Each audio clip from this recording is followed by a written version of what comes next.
We are going to explain Lensmaker's formula. This is totally related to refraction at the curved surfaces. Yeah, we know that when the refraction takes place at the curved surfaces, both convex and concave, the general expression we have already studied, that is mu by v minus 1 by u is equal to mu minus 1 by r. This formula is equally correct for both convex and concave surfaces. Now comes to the diagram. This is a convex lens, double convex lens having two convex surfaces of radius of curvature R1 and R2 and a refractive index mu. Y is a point object lying on the principal axis of this lens. This is a incident ray on the first refracting surface. The first refracting surface, due to refraction, makes an imagined I dash. Actually, refraction image is formed due to two refracted rays. This is an incident ray, this is an incident ray. The second incident ray goes through the center of curvature of lens, that is normal to the surface, that goes without any change in path. This incident ray, after refraction, meets at the point I dash.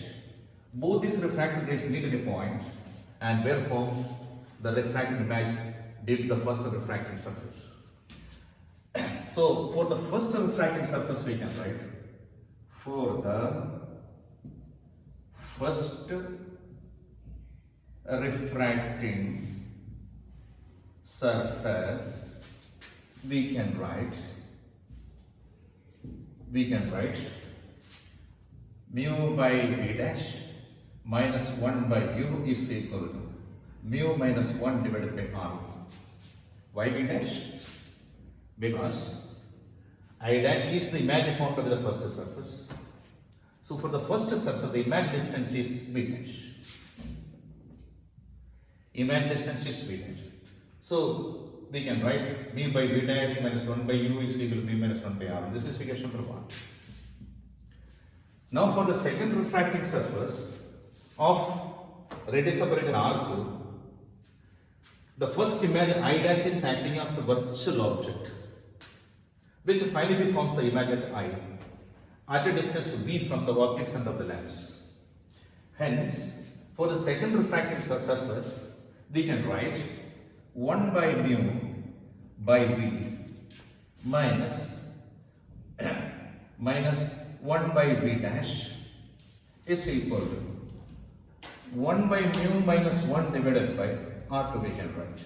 You may ask me the question, why 1 by v? Already I have said that for the first refracting surface, ray of light is travelling from rarer to denser, while for the second refracting surface, the ray of light is travelling from denser to rarer. So refractive index by reversibility, by the theory of reversibility of light, we will write in place of mu, we will write 1 by mu.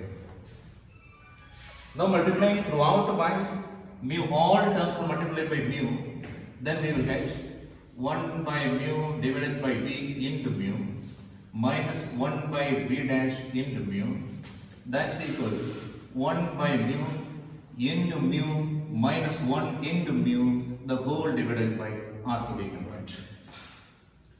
This mu cancelled, this mu also cancelled.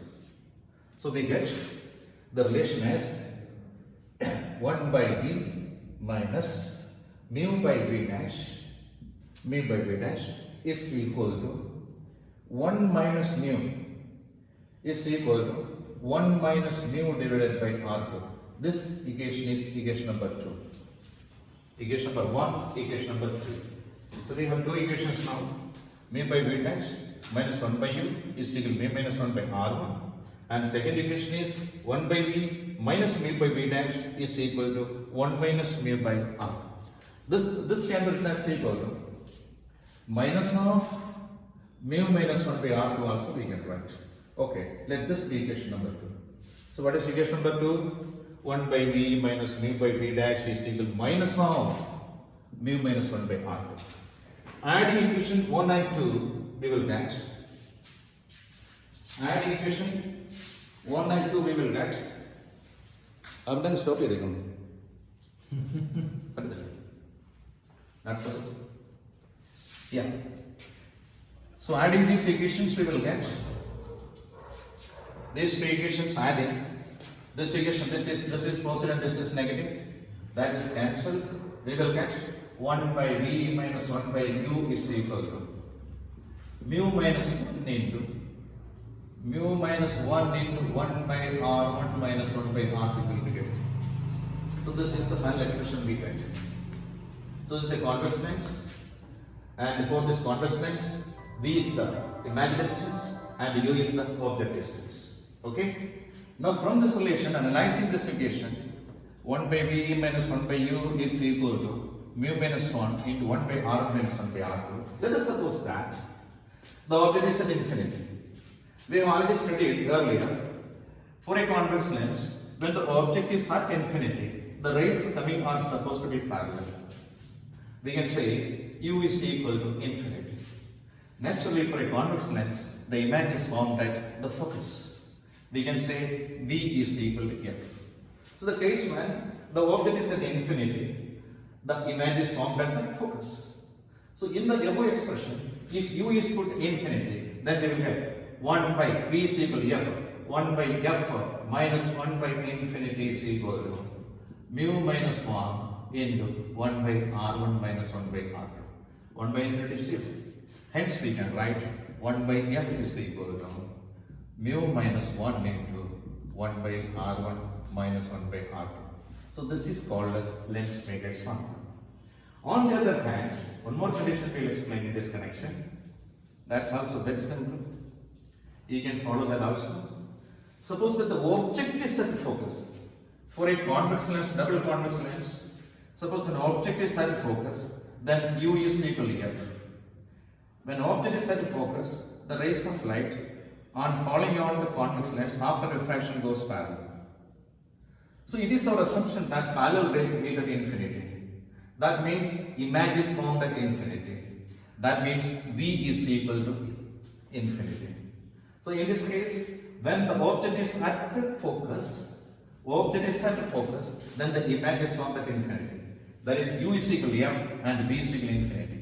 Again the same expression, if we put v is equal to infinity and v is equal to minus f, because we have to assume the sign convention also.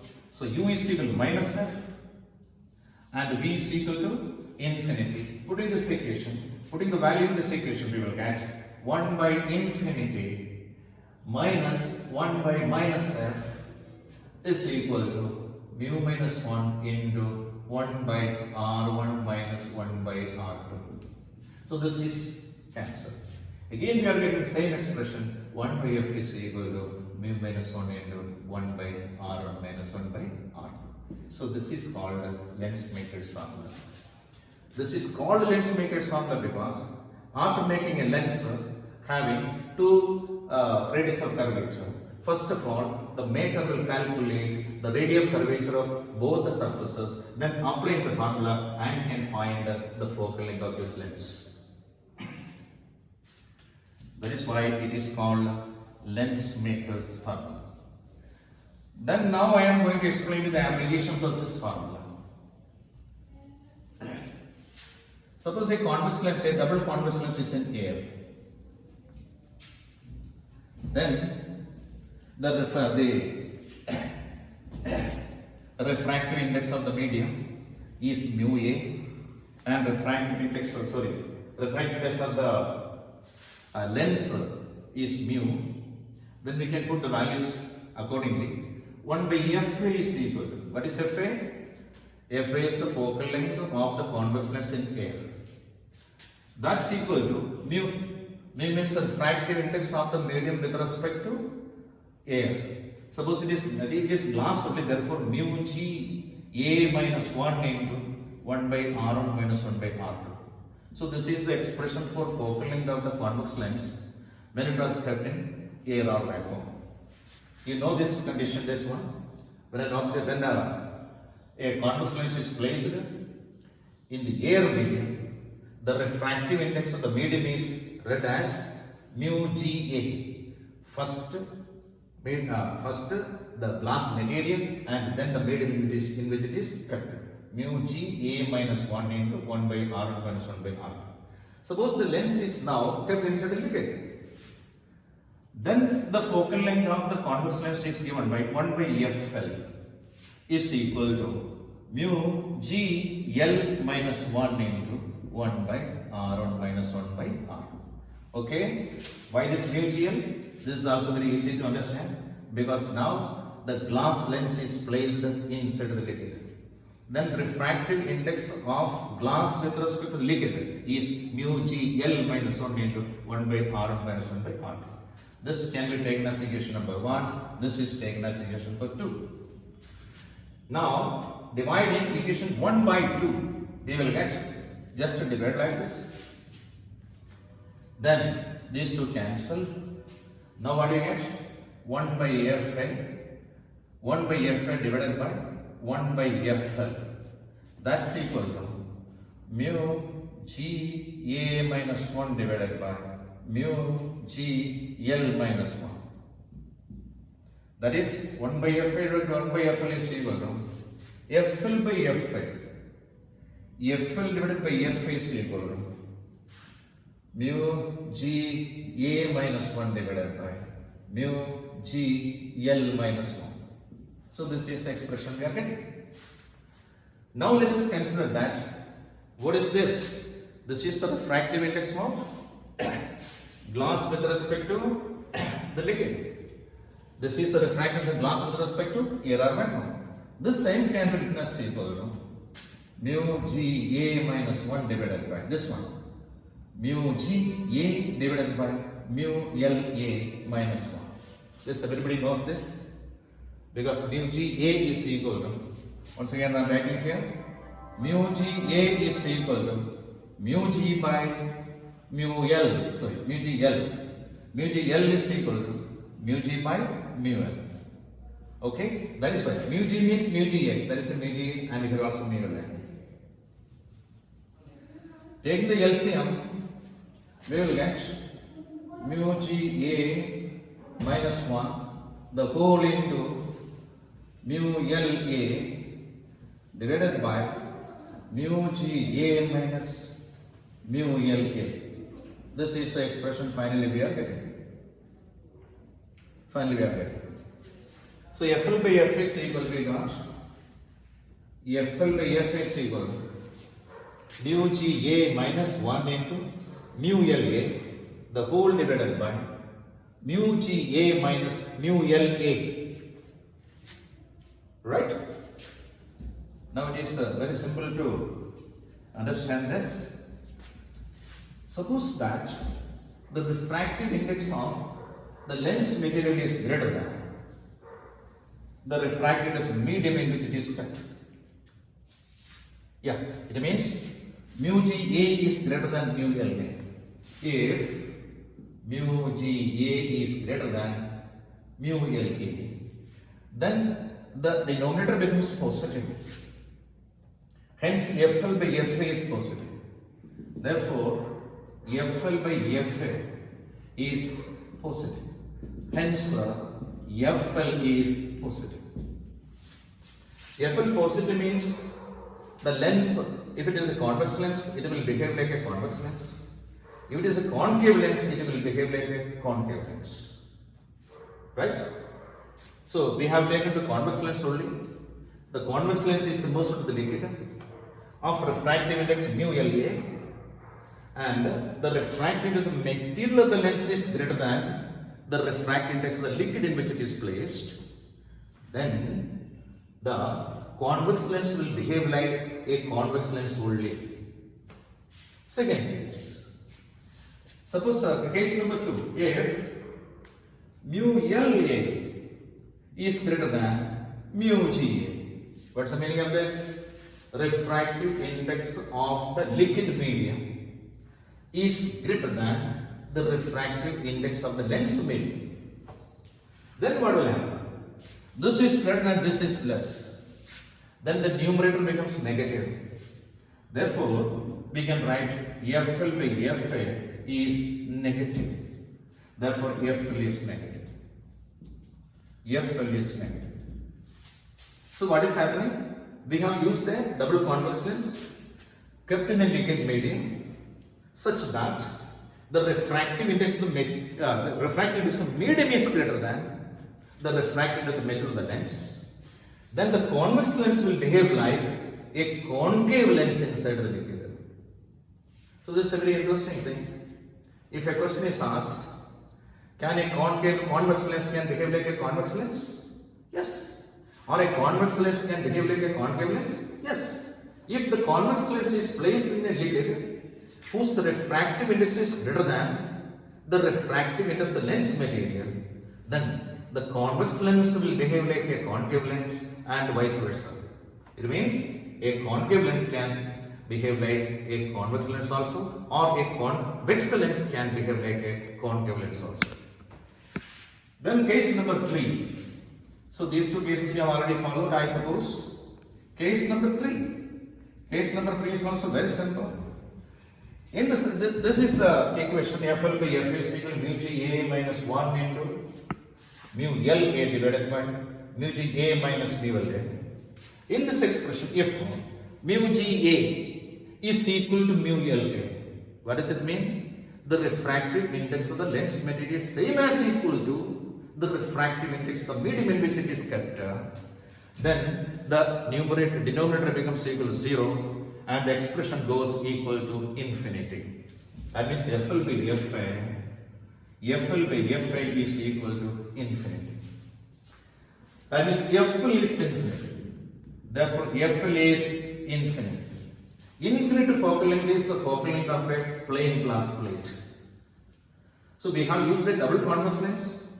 Now, the double convex lens is behaving like a plain glass plate. Can a convex lens behave like a plain glass plate? Yes. If a convex lens, a double convex lens, if it is placed inside a liquid or any other medium, in whose refractive index is same as that of the refractive of the glass material of the lens, then the lens will neither show as or behave like a convex lens, or nor it will behave like a concave lens. It will behave like a plain glass plate. So these are the things about. So few figures I am going to explain you some logic questions. I am going to explain you, and you have to give the answers to these logic questions also. I am drawing few figures here. See here. This is a convex lens. So I am drawing a line there. This is an incident ray that goes without any deviation. Give the answer to this question. This is mu1 and this is mu2. What is mu1? Mu1 is the refractive index of the material of the lens. And what is mu2? Mu2 is the medium in which it is kept. How this is possible? When a ray of light is incident on the convex lens goes without deviation, goes straight parallel to the principal axis. Is it possible? Yes, it can be possible. What is the answer? I am writing the answer also. Answer means this is mu2 is equal to mu1. Now in this case, the ray of light goes straight without any change in the path parallel to the principal axis because both the medium, that means the lens medium and also medium in which the lens is kept, both are having equal values. Then this lens is acting as a plain glass plate. Now, neither question I am asking you, that is this one, very simple, yes. An incident ray, it is going like this, it is diverging. But actually everybody knows that convex lens is a converging lens. Now in this case it is saying that this convex lens is behaving like a diverging lens. How this is possible? Can it be possible? It is possible. When suppose I have to write this is mu1 and this is mu2. Answer. What is the answer to this question? In this case, mu2 is greater than mu1. The expression is here only. What is mu2? That means mu LA. In that last case I explained this mu LA. This is mu2 and this is mu2 and this is mu1. When mu2 is greater than mu1, the denominator becomes negative and the lens becomes a concave lens. Lens becomes a concave lens. So this answer is also clear to you. And case number 3. So this understood everybody? Right? The